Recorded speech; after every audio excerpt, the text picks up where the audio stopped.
પહેલાં તો જય દ્વારકાધીશ, જય શ્રી રામ, જય ગાત્રામ. અમારા બ્લોગમાં નવા હોય તો ચેનલને લાઈક શેર સબસ્ક્રાઈબ કરતા રહેજો મિત્રો. આપણે આપણે બ્લોગ ચાલુ થયો તો દિવસ કહેતા રહીએ પણ એવા ઠેકાણે કે તમે એ ક્યાંય જોયો નહીં. આપણે વ્યૂ પણ બતાડી દઈશું મિત્રો ને આપણે ટીટોળીની ઈંડા પણ બતાડીશું તમને. તો બનાવી અમારા બ્લોગમાં જોઈ શકો છો મિત્રો. આવો વ્યૂ જોવો હોય ને તો અમારા ગામડામાં આવવું પડે, અમારા ખેતરમાં આવવું પડે મિત્રો. આવો સિટીમાં તમને વ્યૂ જોવા ક્યાંય ના મળે. હાલો તમને ટીટોળીની ઈંડા પણ દેખાડું. યાર ઈંડા છે મિત્રો, જોઈ શકો છો. એટલે જ આપણે આ દિવસ ખેતરમાં બ્લોગ ચાલુ કરવાનો આજ તમે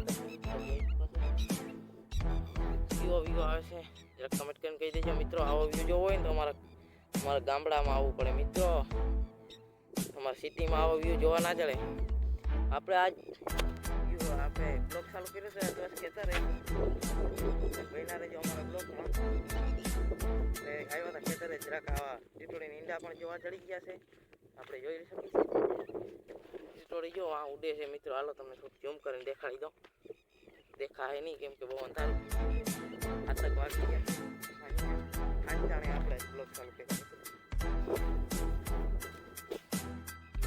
કઈ. હાલો તો મળીએ આપણે સવારે 7 વાગે. પહેલા તો જય શ્રી રામ, જય દ્વારકાધીશ, જય ગાત્રાળમાં.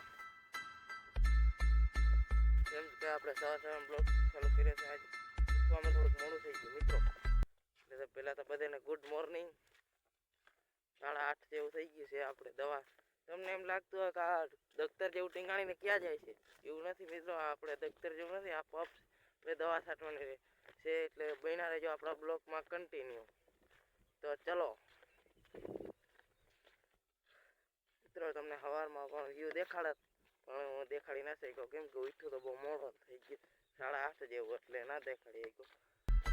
વ્યૂ તમને દેખાડો તો આપણે છે ને તો બન્યા અમારા આપણે આવી ગયા છીએ મિત્રો દવા છાંટવા. જોઈ શકો તમે કહો ભાઈ દવા તો બધા ઘણા અમે પણ ખેડૂત નથી, અમે પણ છાંટી. તમે છાંટો એનો વાંધો નથી. આપણે કંઈક મોટીફાઈ કર્યું છે, કંઈક દેશી જુગાડ માર્યો છે. એ તમારે જોવો હોય તો આપણે દેખાડીને શકો છો મિત્રો. આપણે બધા એક નોજલે છાંટતો હોય, આપણે 2 નોજલે છાંટી. એ આપણે આવો કંઈક દેશી જુગાડ માર્યો છે ભાઈ. આવો જુગાડ જોવો હોય ને તો અમારા ગુજરાતમાં જ જોવા જડે ભાઈ, બીજે ક્યાંય નહીં. અમારા ગુજરાતના ખેડૂત હું કરી દે છે ભાઈ. આવો તમારે જેવો હોય ને તો આપણે હવે પપ છાંટીને પણ તમને દેખાડી. તો હાલો બન્યા રહેજો આગળ બ્લોગમાં કન્ટિન્યુ મિત્રો. અમને ભાઈ કહેતા હતા ને કે આપણે જો દવા છાંટીને દેખાડી છે. 2 નોજ જે દવા છટાઈ છે તમે જોઈ શકો છો. કવિ ભાઈ પ્રેશર થોડો છે પપ કમેન્ટ કરી દેજો મિત્રો. 2 નોજ તમારે હાલવું ઝડપ પડે, ઝડપ તમારી દવા છટાય. એક પપ છાંટાય અહીંયા 2 પપ તમે છાંટી શકો. આવો ભાઈ કંઈક દેશી જુગાડ જો હોય તો અમારે ચેનલને અટાણે જ લાઈક શેર અને સબસ્ક્રાઈબ કરી નાખો. તમને એમ લાગશે કે આ વળી પપ ક્યાં ઉપરા તો એવું નથી મિત્રો. આપણે છાંટી દવા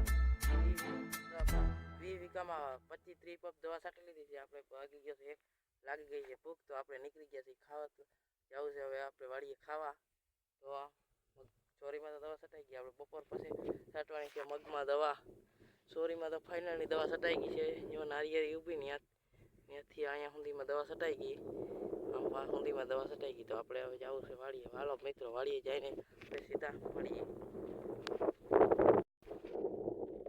આજનો બ્લોગ અહીંયા પૂરો કરી દીધો. કેવું રહેશે મિત્રો? ત્યાં સુધી આપણે જય દ્વારકાધીશ, જય શ્રી રામ, જય ગાત્રામાં. ચેનલની અંદર નવા હોય તો લાઈક શેર અને સબસ્ક્રાઈબ કરતા જાજો મિત્રો.